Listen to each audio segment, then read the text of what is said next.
Assalamualaikum warahmatullahi wabarakatuh. Selamat pagi anak-anak sekalian, berjumpa kembali dengan demikian untuk pelajaran matematika.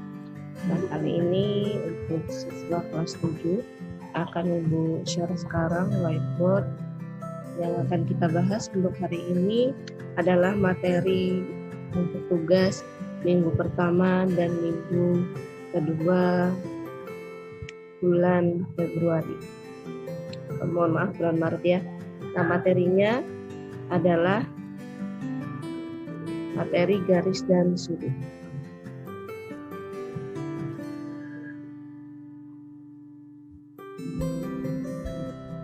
Nah, pada lembar tugas kalian di bagian awal di halaman pertama, di situ sudah ada materinya ya, tinggal dibaca dan dipahami. Nah, ini adalah penjelasan untuk materi tersebut. Garis besarnya, materi garis dan sudut ini ada beberapa yang dipelajari. Yang pertama, hubungan dua garis.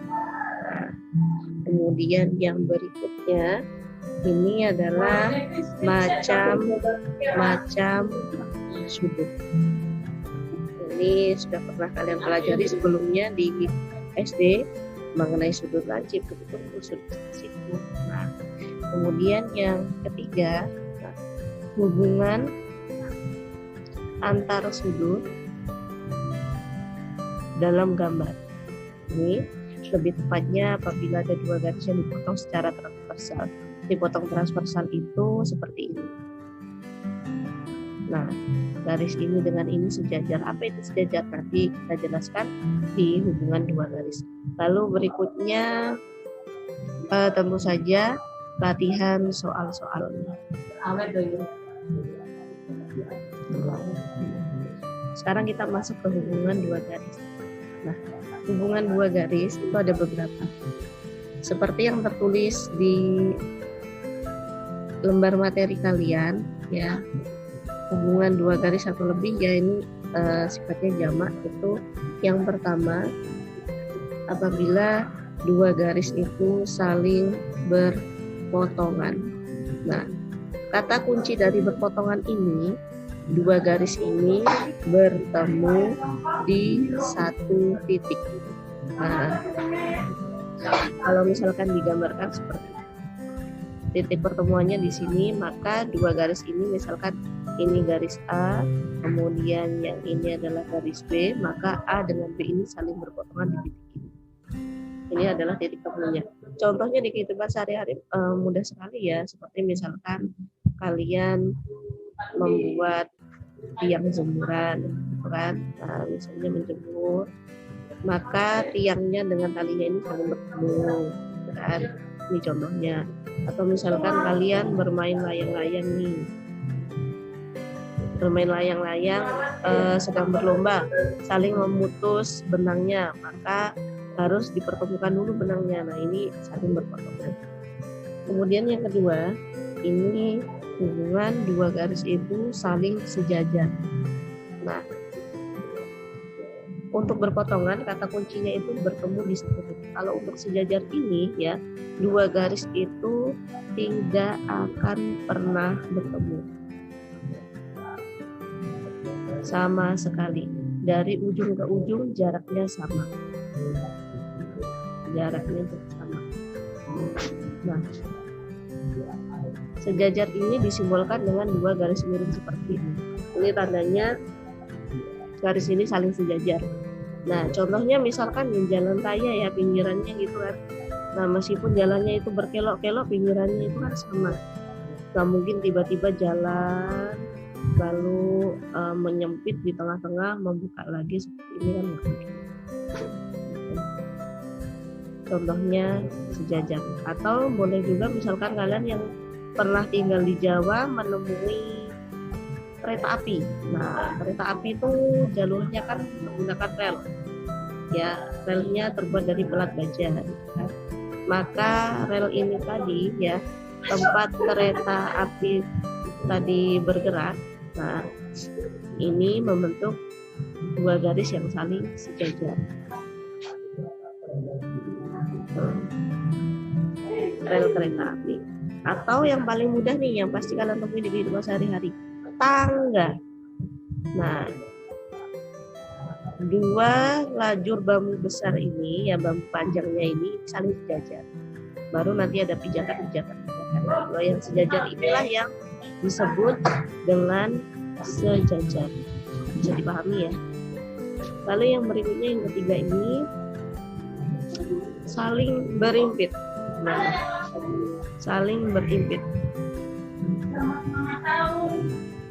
Kata kunci untuk saling berimpit ini adalah bertemu di banyak titik. Tidak hanya satu, tidak hanya dua, tapi banyak. Nah, berimpit itu bisa juga diartikan dempet, berdempetan, mepet gitu. Nah, maka ketika garis ini saling berimpit, misalkan ibu punya garis biru ya, ibu punya garis biru, kemudian ibu gambar lagi sebuah garis hijau. Kalau garis biru dan garis hijau ini saling berimpitan, maka sebetulnya mereka itu membentuk garis yang sama. Bisa jadi namanya saja yang berbeda. Gitu ya. Nah,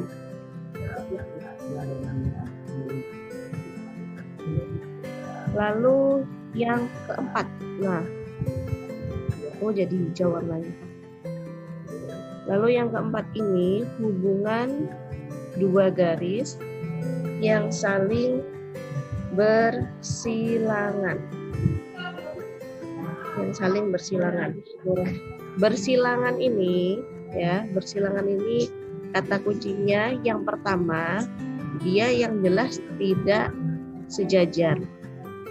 Nah, tapi juga tidak bertemu di satu titik. Contohnya misalkan jembatan. Misalkan ada jembatan ya, di atas sungai gitu kan jembatannya ya. Nah, sungainya mengalir di bawah. Kalau nampak dari atas ya, kalau nampak dari atas itu antara sungai dengan jembatannya itu kan bentuknya seperti ini. Kalau nampak dari atas, ini adalah jembatannya.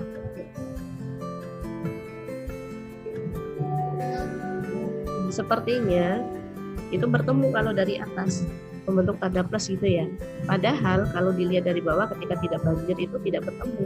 Ada jarak antara sungai dengan jembatan. Ini adalah contohnya bersilangan. Lalu mungkin kalian pernah melihat di televisi, melihat di gambar, atau pernah bertemu sendiri jalan layang. Jalan layang terutama di kota-kota besar yang membutuhkan banyak jalur. Nah, itu kalau nampak dari atas jalannya seperti ini. Karena masing-masing jalur ada kebutuhannya supaya tidak menumpuk. Sementara kalau misalkan dari samping, nah jalannya itu tidak ketemu gitu, satu jalur ke sana, satu jalur ke sana, dihubungkan dengan misalkan dibatasi terowongan gitu. Nah, jadi seperti itu. Ini adalah contoh bersilangan. Yang nomor 5, nah ini silahkan yang tidak ada di catatan boleh ditambahkan sendiri di catatan buku kalian. Dua garis yang saling tegak lurus. Nah, tegak lurus ini kata kuncinya yang pertama, dia bertemu di satu titik seperti berpotongan. Dua garis saling berpotongan berarti bertemu di satu titik. Tapi membentuk sudut siku-siku atau 90 derajat. Nah, contohnya yang paling mudah untuk dipahami, tembok rumah dengan lantai. Nah, ini pasti 90 derajat atau siku-siku. Bayangkan kalau dindingnya itu tidak 90 derajat dengan lantai. Bisa jadi roboh gitu ya. Tegak lurus ini disimbolkan dengan tanda T terbalik. Dia bertemu di satu titik dan pertemuannya itu membentuk sudut 90 derajat. Ini penjelasan mengenai hubungan dua garis.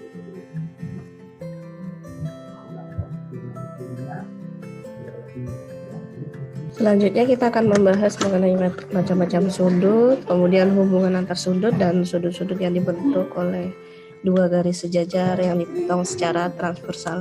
Ibu akan share screen whiteboard. Nah, sesuai yang ada di materi yang Ibu bagikan di tugas kalian itu ya. Insya Allah kalian sudah paham semuanya macam-macam sudut, karena dari SD sudah dikenalkan ya. Ada yang namanya sudut lancip.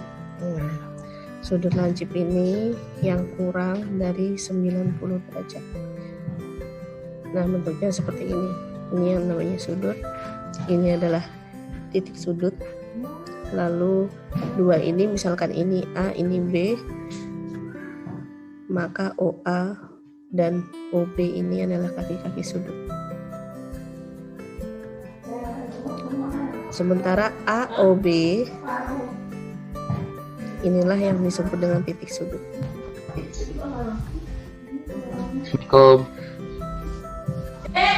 Berikutnya ya, sudut tumpul. Sudut tumpul ini lebih dari 90 derajat ya. Gambarnya sesuai contoh itu ada di tempat kalian. Nah, 90 derajat itu di sini, misalkan siku-siku. Maka kalau lebih dari 90 derajat namanya tumpul. Lalu ada sudut siku-siku. Sudut siku-siku itu besarnya sama dengan 90 derajat. Selanjutnya sudut lurus. Sudut lurus ini besarnya 180 derajat. Nah, ini yang sering dipakai sehari-hari. Sebetulnya ada lagi satu jenis sudut lagi, namanya sudut refleks. Sudut refleks ini besarnya 360 derajat dikurangi sudut yang kalian ketahui. Contoh sekarang misalkan ibu punya sudut 30 derajat ini ya, maka sudut refleksnya itu sisanya ada di sini sudut refleks itu. Ini namanya sudut refleks. Berarti besarnya 360 dikurang 30, 330 derajat. Nah, sudut refleks itu sisanya ketika satu lingkaran penuh dikurangi sudut yang kalian ketahui.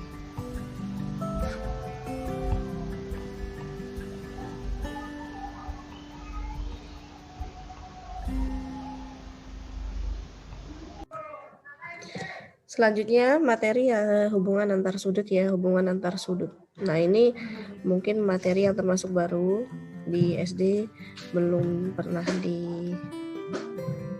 dibahas sebelumnya. Nah, ini cukup mudah sekali. Hubungan antar sudut ini ada dua macam. Yang pertama,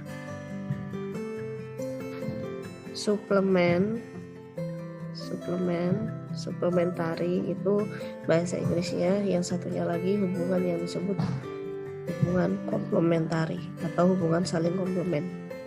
Suplemen itu artinya berpelurus, sementara komplement ini artinya berpenyiku.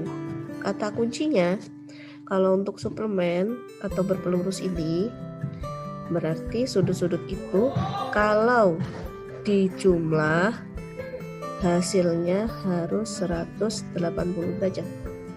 Suplemen berpelurus, sudut lurus itu 180 derajat. Lalu yang komplement berpenyiku, kata kuncinya siku. Nah, di sini ya. Maka sudut-sudut itu ketika dijumlahkan hasilnya harus siku-siku. Hasilnya harus 90 derajat. Ini adalah penjelasannya. Contohnya seperti apa? Contohnya berarti misalkan ya, ibu punya sudut di sini, jebret. Nah, ini 60 derajat. Ini X. Maka X-nya berapa? X-nya berarti sudut lurus kan 180. Karena 60 derajat dengan X ini saling berpelurus. Ini ketika dijumlah menghasilkan sudut lurus. Sudut lurus itu 180 derajat. Berarti ya gampang aja. 180 dikurangi 60 derajat. Berarti X-nya adalah 120. Kalau komplement itu berarti berpenyiku. Ketika dijumlah hasilnya harus siku-siku. Anggap misalkan di sini 15 derajat, yang ini Y. Berapakah Y? Nah, 15 derajat dengan Y ini kalau dijumlahkan hasilnya harus 90. Maka Y-nya itu ya berarti 90 derajat dikurang 15 derajat. Hasilnya adalah 75 derajat. Ini adalah sudut-sudutnya. Nah, apakah jenis soalnya seperti ini aja? Tidak. Soalnya tuh bisa jadi kalau untuk sudut ini ya. Nah, lurus misalkan ini siku-siku. Kemudian yang ini 2x, yang ini 3x. Lalu ini O, A, B, C, D. Ditanyakan berapakah besar sudut COD. Nah, COD itu ada di sini. Ibu kasih tanda yang berbeda.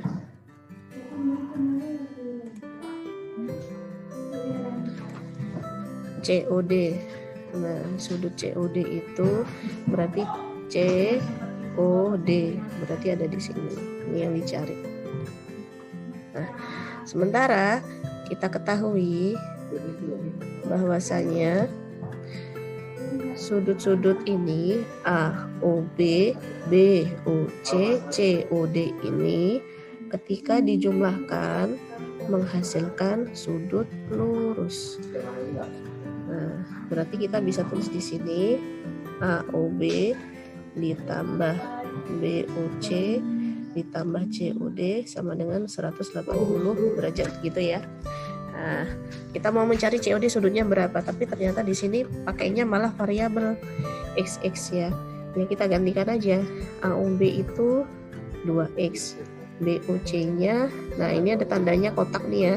Berarti siku itu 90 derajat. Ditambah COD-nya 3X. Nah, kita kerjakan 180 derajat. Lalu berikutnya kita tambahkan yang bisa kita tambahkan. 2X dengan 3X ini sama-sama. Kalau 90 kan nggak ada X-nya, berarti dia tetap 90 derajat tetap. 2X tambah 3X hasilnya adalah 5X. 5X ini 180 derajat. Berarti 5X ini berapa? 180 derajat dikurangi 90. Artinya 5X sama dengan 90 derajat. X-nya 90, 5X, 5 kali X perkalian pindah menjadi bagi. Berarti nilai X-nya itu berapa? 18. Nah, X-nya 18. Apakah ini jawabannya? Belum ya. Jawabannya yang dicari kan COD. COD itu 3X. Berarti COD sama dengan 3X. X-nya tadi adalah 18. Berarti X-nya nilainya adalah berapa? 18 kali 3. 54 derajat. Nah, ini caranya. Jadi tidak melulu kalau dia berpelurus terus isinya sudut-sudut, enggak. Yang berpenyiku bagaimana Bu? Apakah ada yang lain juga? Loh, ada juga dong. Nah, contohnya sekarang misalkan nih. Ya, misalkan yang ini X plus 5. Yang di sini 2X. Ini O, ini A, B, C. Yang ditanya ini dikurang berapa ya, gini aja. Yang ditanya adalah AOB-nya itu sudutnya berapa. Ya berarti AOB ditambahkan BOC itu 90 derajat. AOB-nya berapa? AOB X plus 5. BOC-nya berapa? BOC-nya adalah 3X sama dengan 90. X tambah 3X 4X plus 5 sama dengan 90. 4X sama dengan 90 dikurangi 5. Artinya 4X sama dengan 85. Berarti X-nya berapa? 85 per 4. Nah, supaya gampang kayaknya enaknya 4 ini kita jadikan 5 aja ya. Supaya jadi 5, Ibu buat di sini tuh 3X. 3X plus 5. 3X plus 5. 4-nya kita ubah. 3X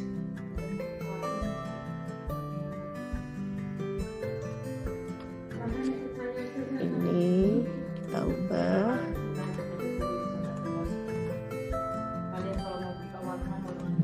Ini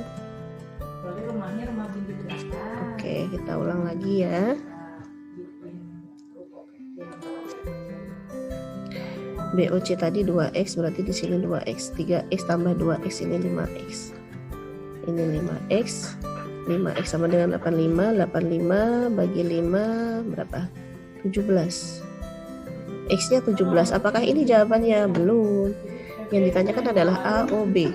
AOB sama dengan 3X ditambah 5. X-nya tadi berapa? X-nya adalah 17.